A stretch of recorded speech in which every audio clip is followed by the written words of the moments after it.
चला चला मंडळी, नवीन सिरीजची सुरुवात झाली आहे. पावसाळा चालू झालाय आणि आपली सिरीज चालू झाली पाऊस, चहा आणि स्नॅक.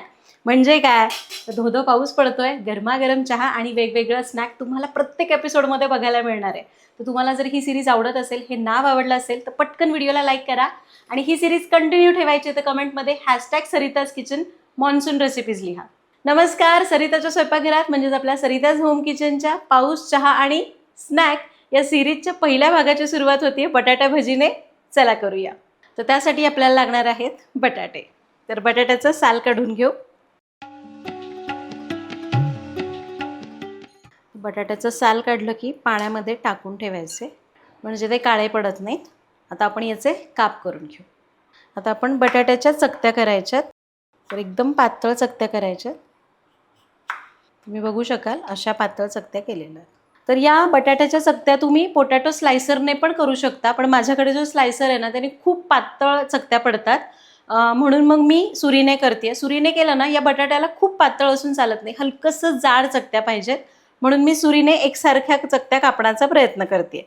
खूप जाड नाही, पातळ पातळ कापायचं. पण एकदमच असं कांद्याच्या पाकळीसारखं पातळ असेल ना मग बटाटा भजी खायला मजा येत नाही. चला आता मी सुरीने छान एकसारख्या पातळ चकत्या कापण्याचा प्रयत्न करते.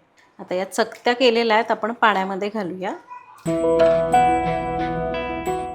तर आता या चकत्या आहेत ना 2 ते 3 वेळा पाण्यातनं स्वच्छ धुवायच्या, म्हणजे त्यातलं स्टार्च पाण्यासोबत निघून जातं आणि भजी असे आतला जो बटाटा असतो ना गिळगिळीत न लागता छान शिजला जातो. आता मी काय करते, 2-3 वेळा याला स्वच्छ धुवून घेते. तर आता आपण बघतोय ते याचं पाणी बघा असं पांढरट आहे की नाही, याला 2-3 वेळा धुतल्यावर तुम्हाला दाखवते. तर बटाट्याच्या चकत्या 2 ते 3 वेळा मी स्वच्छ धुवून घेतल्या आणि आता बघा पाणी एकदम नितळ झालं ना, याचा अर्थ याच्यातलं स्टार्च बरंच निघून गेलेलं आहे. आता आपल्याला याला चांगलं निथळून घ्यायचं आहे. मी याला एका जाळीवर काढते. याला एक 5 मिनटं असंच निथळून घेऊया. तर चाळणीवर आपण या चकत्या काढून घेतल्या. याला एक 5 मिनटं असंच चाळणीवर ठेवूया, म्हणजे जास्तीचं पाणी निथळलं जाईल. आणि आता याचं बेसनाचं मिश्रण करू. एक लहान पातेलं घेतलं आहे, त्यामध्ये घेऊया 1 कप बेसन. त्यामध्ये घालू 2 चमचे तांदळाचं पीठ, थोडीशी मिरची पावडर, अगदी अर्धा चमचा, पाव चमचा हळद, पाव चमचा ओवा, चवीपुरतं मीठ. याला आपण आता मिक्स करून घेऊया. मिक्स झालं, आता थोडं थोडं पाणी घालायचं आणि गुठळ्या मोडत मोडत याचं असं सैलसर मिश्रण करायचं. तर लक्षात घ्या, आपण जे मिश्रण करतो की नाही तो थोडं थोडं पाणी घालायचं. सुरुवातीला थोड्या पाण्यात असतानाच गुठळ्या मोडायच्या, व्यवस्थित मोडल्या जातात आणि मग जसं पाहिजे तसं पाणी वाढवून, तुम्हाला जसं पातळ घट्ट पाहिजे तसं पाणी वाढवायचं. अजून एक गोष्ट लक्षात घ्या, जेव्हा आपण असे स्नॅकचे प्रकार करतो ज्याच्यावर बेसन कोट होतं, जसं की वडापाव, बटाट्याचे भजी असतील किंवा घोसाळ्याचे भजी असतील, तर ते बेसनाचं मिश्रण जर खूप घट्ट राहिलं तर ते घशात दाटल्यासारखं होतं. खूप पातळ झालं तर त्या पदार्थाला चिकटतच नाही. त्यामुळे ती कन्सिस्टन्सी व्यवस्थित असली पाहिजे. ती कशी ओळखायची तुम्हाला मी सांगणारच आहे. थोडं थोडं पाणी घालू. शेवटी तुम्हाला सांगते की मला एकूण किती पाणी लागलं आणि कन्सिस्टन्सी कशी ओळखायची. आणि हे घ्या, मस्त फेटलं आपलं हे मिश्रण तयार झालं आहे. याची कन्सिस्टन्सी बघा अशी पाहिजे, या प्रकारे. आता हे ओळखायचं कसं की तयार झालं आहे.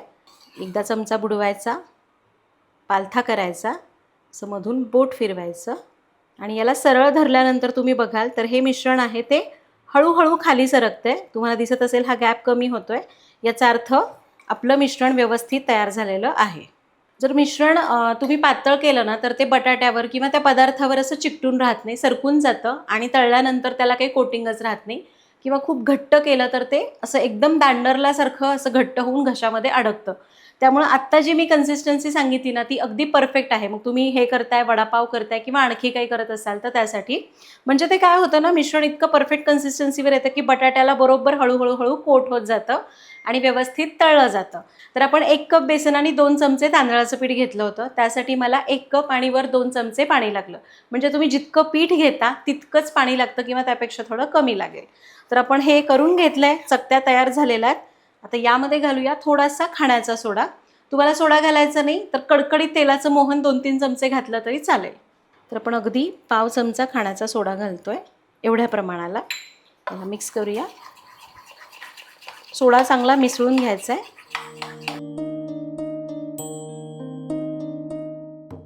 आणि आपलं हे मिश्रण तयार झालंय, सोडा चांगला मिसळलाय. चकत्या चांगल्या निथळल्यात, भजी करूया.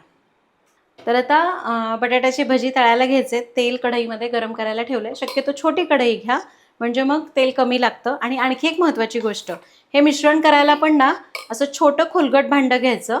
म्हणजे काय आहे ना, बटाट्याचं मिश्रण, बटाटे व्यवस्थित याच्यामध्ये बुडवता येतात. छोटं भांडं असल्यामुळं कमी जरी मिश्रण असलं ना तरी व्यवस्थित घोळवता येतं. आणि हे जे मी मिश्रण केलं आहे साधारण 2 बटाट्यांना पुरेल. माझे 3 बटाटे आहेत, आणखी लागलं तर मी आणखीन करेन. आता सगळ्यात महत्त्वाची गोष्ट, कुठल्याही प्रकारची भजी करत असताना तेल नीट गरम पाहिजे. तेल कमी गरम असेल तर सगळी भजी मऊ मऊ आणि अशी तेलकट होणार. जास्त गरम असेल तर करपणार. त्यामुळे तेल मध्यम गरम पाहिजे. कसं ओळखायचं बघूया. तर तेल आपलं तापलंय.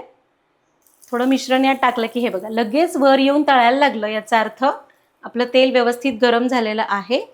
आता आपण काय करूया, आता याच्यामध्ये बटाट्याच्या चकत्या टाकूया. याला मिसळून घ्यायचंय. हे बघा याच्यावर ना हे व्यवस्थित कोट होतंय की नाही, असंच आपल्याला हवंय. एक एक चकती काढायची, गॅस कमी ठेवायचा आणि भजी तळायला सोडू. तर हे बघा भजी सोडली की छान फुगायला सुरुवात झालेली आहे. गॅस कमीच ठेवूया. आणि आता ही भजी थोडासा आकार धरला की उलटून घेऊया आणि एकदम अशी कुरकुरीत होईपर्यंत मंद आचेवर तळूया. आणि हे बघा 3 ते 4 मिनिटांमध्ये एक बॅच मस्त क्रिस्पी तळली गेलेली आहे. छान फुगलेली आहे भजी. काढून घेऊया. आवाजावरून कळत असेल छान झालेली आहे. चांगली निथळायची आणि काढून घ्यायची. तर अशा प्रकारे आपण सगळी भजी तळून घेऊया. भजी तळताना कुठली पण प्रकारची भजी असू द्या, त्याच्यासोबत मस्त अशी मिरची तळायची, वरून मीठ घालायचं आणि गरमागरम भजी, त्याच्यासोबत ती तिखट खारट अशी मिरची आणि चहा. क्या बात है.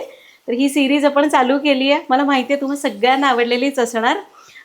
तर ही सिरीज कंटिन्यू बघायची आहे तर पटकन चॅनलला सबस्क्राईब करा. उरलेली भजी पण अशीच तळून घेऊया. इथं सांगितलेल्या टिप्स वापरा. परफेक्ट पावसाळ्यामधलं परफेक्ट स्नॅक तुम्हाला खायला मिळेल. करून बघा, कमेंटमध्ये सांगा. भेटूया पुढच्या भागात. Happy cooking.